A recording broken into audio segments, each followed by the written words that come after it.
This pride feels different.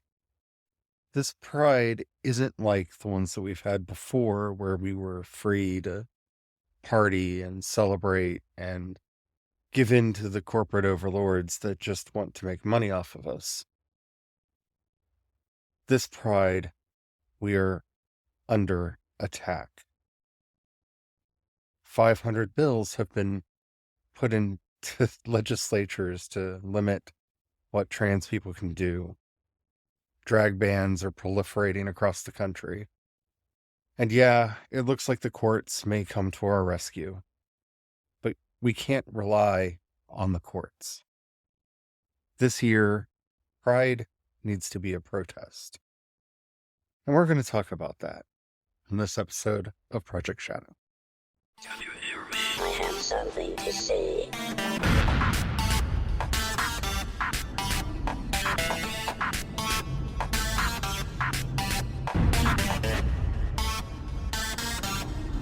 Project Shadow starts now.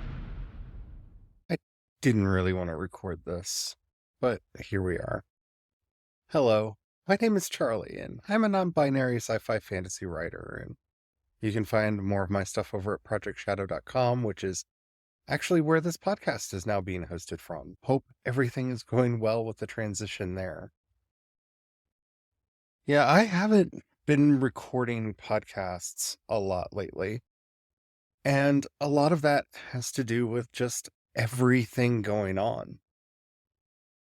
It's hard for me to focus on any one topic when I feel like we as a community are being ripped apart, torn apart, and destroyed from the inside out, from the outside in, from every angle that anyone can find to come after us. It's been a hard time. And I know a lot of us are feeling that.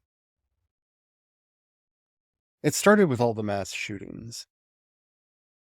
It was hard to make a podcast and talk about this TV show that I liked, or this movie, or this book, when people were literally dead on the street, in a school, in a mall, in a synagogue, in a nightclub.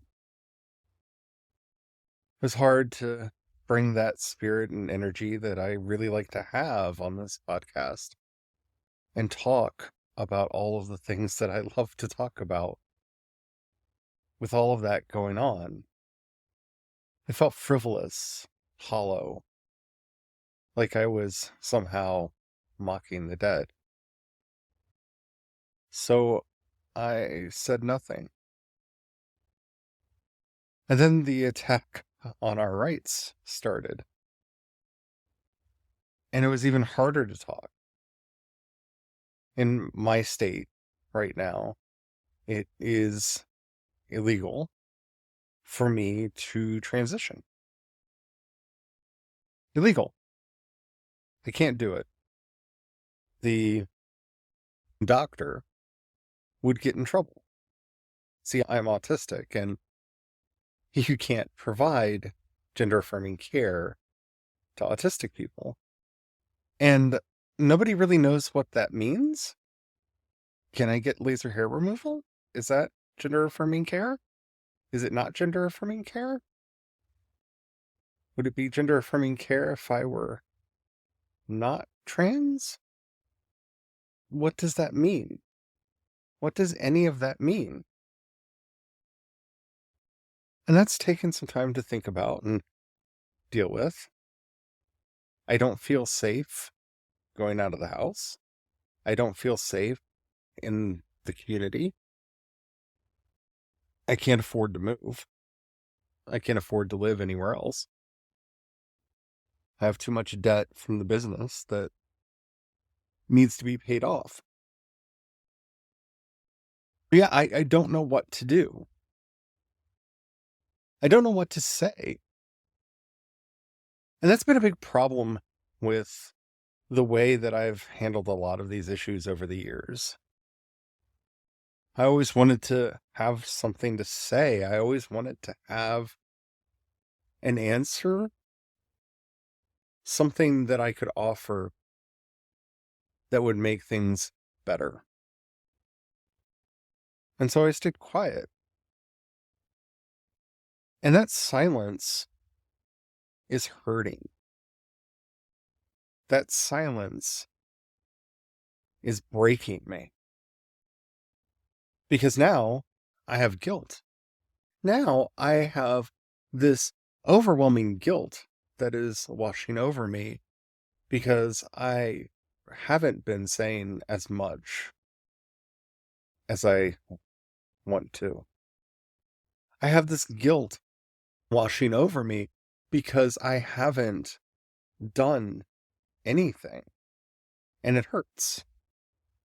It hurts so much. And I wanted to record this podcast because I know a lot of you are also feeling this. And I've gotten to this point where it's okay not to have answers. It's not okay. We have to find some way to fix this. We have to find some way to make things better. But it's not our fault if we don't know what to do. It's not our fault if we don't see a way forward. It's okay. Other people are also working on it. The world doesn't rest on our shoulders, and eventually we'll get to where we need to go.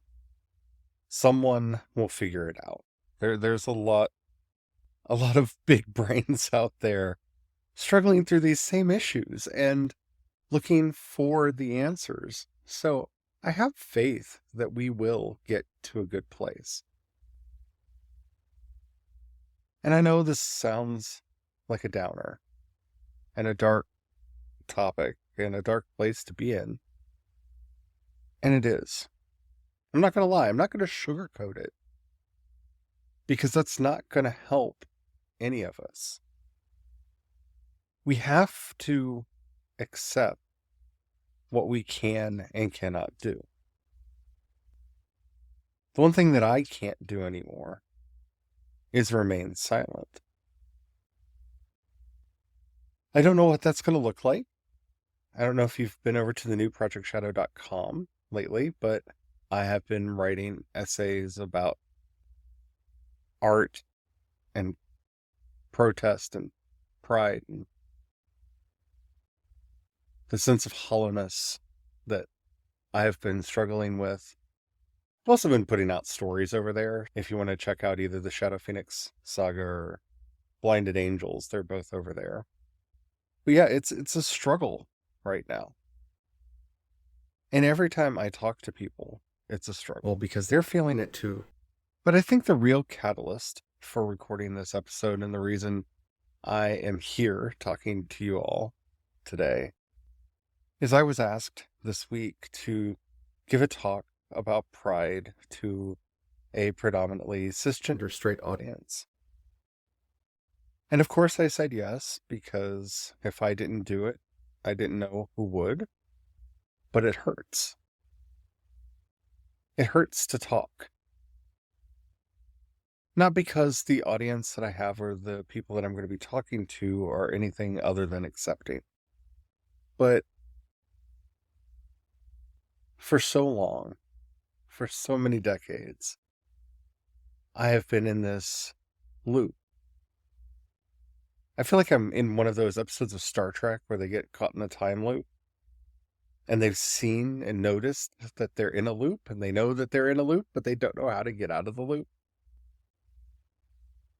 And unfortunately, I don't have data with me that can figure out how to get out of the time loop. But for so many decades of my life, I've had to justify my existence. I've had to explain to people why I deserve dignity, just basic dignity, and to be left alone. And you know what happens when you have to explain to people why you should just be left alone to live your life? You're not being left alone to live your life. And it wears on you. I know a lot of you feel that too. I know a lot of us are struggling with this pain right now. A lot of us are dealing with this anxiety, this constant fear of what's going to happen. And also this just dread of having to explain everything again. Oh, so here's the gender spectrum. Here's the sexuality spectrum. There's a difference between sexuality and gender. In fact, sexuality is a lot more complex than you think it is. There's the aesthetic spectrum. There's the romantic spectrum. There's the I want to make love to you spectrum. Yeah. We all have a script by now, unless you're particularly young, that we've developed over the years that we can just go road blind and just recite it off the top of our head.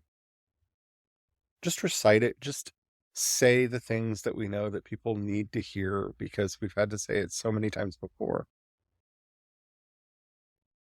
But there was a riot outside of a school board meeting in Glendale, California, over whether or not they should declare Pride Month in LA County, in California. In California! And I lived in California long enough to know that it's not a monolith out there. But a riot? Like, people were attacked. 3 people went to jail. And of course, it's the usual suspects. The Proud Boys showed up, and various other fascist groups showed up and instigated violence. Terrorist violence. And that's, I think, what has us most shaken. Terrorist violence was used against Target, and Target has capitulated. Threats of terrorism were used against Bud Light, and they capitulated. Threats of violence have been waged against children's hospitals. And no one's calling it what it is. It's terrorism. These are terrorists. They are enacting violence against a civilian population to achieve political aims. That's the basic definition of terrorism. But because we've accepted the framing of the culture war, this rubric that, well, there's 2 sides and you have to respect both. No. See, it's a culture war over whether or not you should be abstinent or be more sex positive. That's culture. Culture is what fashion we are going to love, support, wear. That's culture. Music, taste, is culture. Whether or not humans have a right to exist is not a culture war. You see, it wasn't a culture war issue. I'm not even going to go into it. This is not a culture war. I don't care if racism, sexism, homophobia, transphobia, queerphobia, acephobia.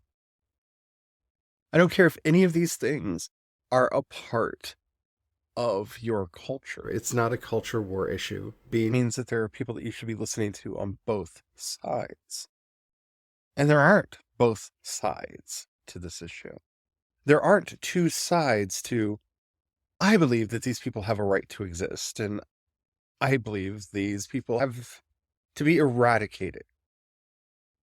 One of these is genocide, and the other one is respecting basic human rights. And that's not a culture war issue. And it doesn't have to be treated with kid gloves. You don't have to respect any genocidal fascist point of view or perspective. And I don't, well, no, that's not true. I was going to say I don't understand why the media would do that, but I do understand. I do, because the culture war exists to distract us from the real issues that are going on. As long as we're talking about this dangerous music or this dangerous dance trend or, oh no, there are sharks in the ocean. We're not talking about the existential threat from climate change. We're not talking about how the billionaire class is robbing us all of our wealth so that they can have more numbers. Because honestly, after a certain point, wealth is just numbers and it doesn't matter anymore. It's meaningless. But number go up. That's all they care about is number go up. And we're going to notice that our numbers are going down, but their numbers are going up. So instead of letting us realize that, let's weaponize whatever we can. Who's the marginalized group of the week? And if it works, they double down. But of course, they can't come across as just abjectly racist, sexist, queerphobic. They have to dress it up. It's a culture war. We're just covering the culture war. How can we know who is right? This group is saying that Black people should have a right to live and exist. This group says that we should just police them all and throw them all into prison because they're racist. Who's to know who's right? Well, it's easy to know who's right. The genocidal, racist people are wrong. The sexist people are wrong. The queerphobic people are wrong. Basic morality, humanity, ethics. I know it's a gauche term nowadays to say compassion because it feels so overused because it's the one thing that we're lacking. But we need compassion one for another. We need to be able to stand up and speak up for our siblings, sisters, and brothers. And if we're not going to do it, then we're lost. That's the thing. Right now, they need to divide us.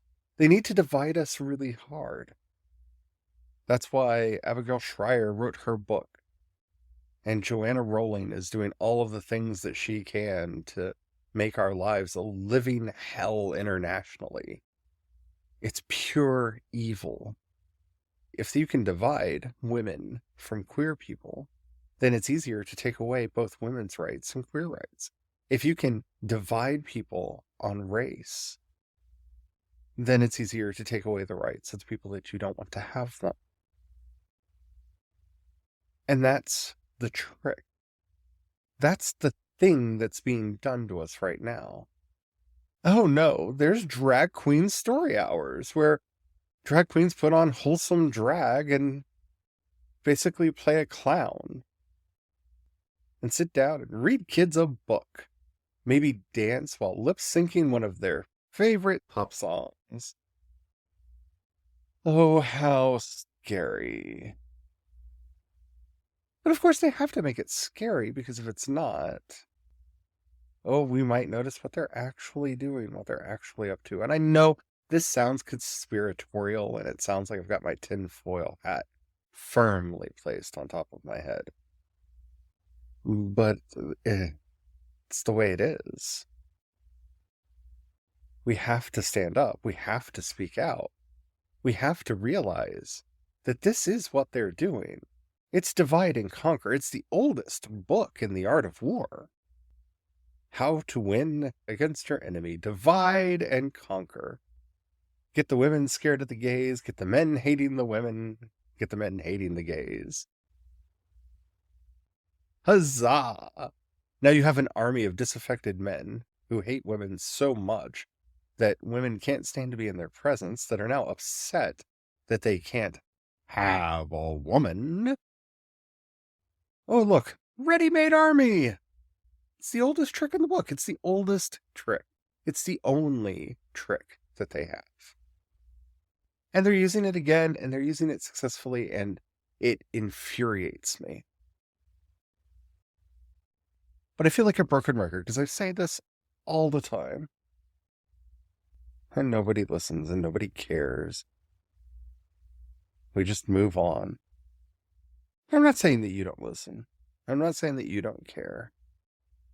But that cisgender, heterosexual group of people out there, that hegemonic whiteness that just believes that it's right because it has a liberal lean, they're not listening. They don't want to listen. Because if they actually hear the pain in our voices, if they actually see the harm that's being done to us, our country, our world, our environment, it would shatter them and make them have to get off the fence and have a position. And the scariest thing for anyone who has a comfortable life is having to have an opinion. What if that comfort is taken away from you? What if that comfort is an illusion? What if that comfort is built off of the pain and suffering of others? Oh no. I can't see that. That would be bad. And so they turn away, or they convince themselves that it's just the culture wars. People are getting hurt. People are dying. We can remain silent and let them win. Or we can find the ways that for us is safe to speak out. This pride is hard. This pride is hard because honestly, like the rest of you, I just want to go and dance and sip some alcoholic beverages and maybe partake of other legal substances that are present around the country. But yeah, no, this year we have to fight. Like we had to fight last year. But nobody listened. And the year before that, and nobody listened. We have to shout so loud they hear us.